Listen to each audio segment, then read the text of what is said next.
दोस्तों, 26 जनवरी को गणतंत्र दिवस के रूप में हर वर्ष इसलिए मनाया जाता है क्योंकि इसी दिन भारत सरकार अधिनियम 1935 को हमारे देश से हटाकर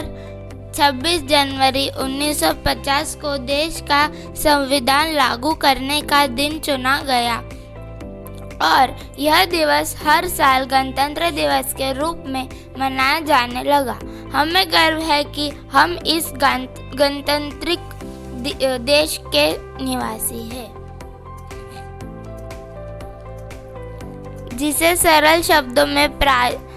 प्रजातंत्र, लोकतंत्र या जनतंत्र भी कहा जाता है। यानी भारत देश में हुकूमत की बागडोर केवल उसी के हाथों में सौंपी जाती है जिसे चुनने का पूर्णतः हक केवल प्रजा के पास होता है। प्रजा का कर्तव्य है कि संविधान में दिए कर्तव्यों का पालन करते हुए और अपने अधिकारों की रक्षा हेतु वह एक ऐसे प्रतिनिधि का चुनाव करे जो प्रजा के हित में निर्णय ले और संविधान में जरूर संशोधन कर उसे वर्तमान समय में अनुरूप बनाए और सदैव ही देश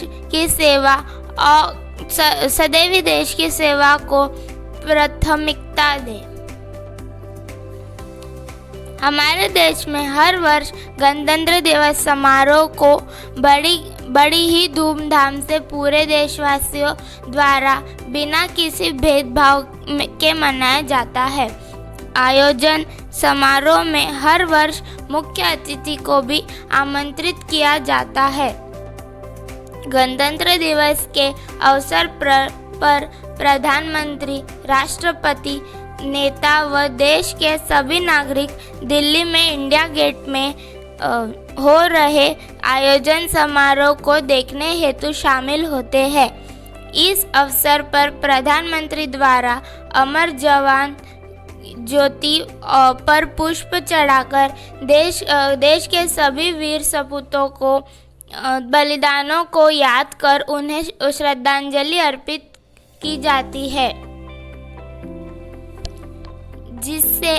जिसके बाद राष्ट्रपति द्वारा तिरंगों को फहराया जाता है और समारोह की शुरुआत की जाती है, जिसमें देश की तीनों सेनाएं परेड में भाग लेती है और पूरे जोश के साथ सेना की वीरता का प्रदर्शन करती है। साथ ही परेड में देश के विभिन्न राज्यों की झांकियां भी निकाली जाती है, जिसमें सभी राज्यों के कलाकार अपनी अपनी कला का प्रदर्शन कर अपनी राज्यों की सुंदरता व कौशलता को दर्शाने हेतु लोकगीत, नृत्य व देश के भिन्न भिन्न राज्यों की संस्कृति का भी प्रदर्शन करते हैं।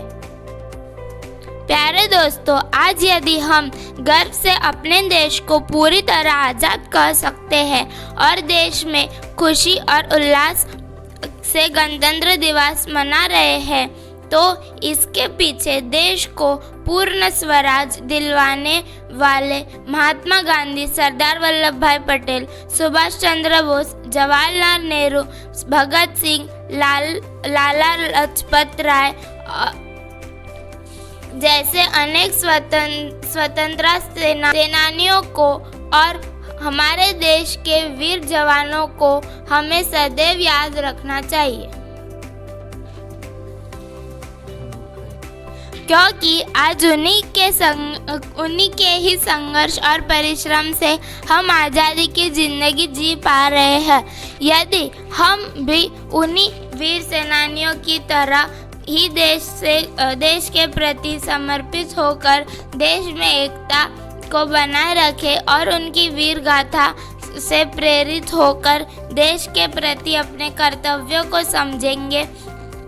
तभी हर वर्ष गणतंत्र दिवस मनाना हमें उमंग, जोश और नवीनता का अनुभव करा सकेगा। अंत में मैं आप सभी लोगों का इस भाषण को सुनने के लिए धन्यवाद करना चाहूँगी और अपनी वाणी को विराम देते हुए यही कहना चाहूँगी कि भारत माता की जय।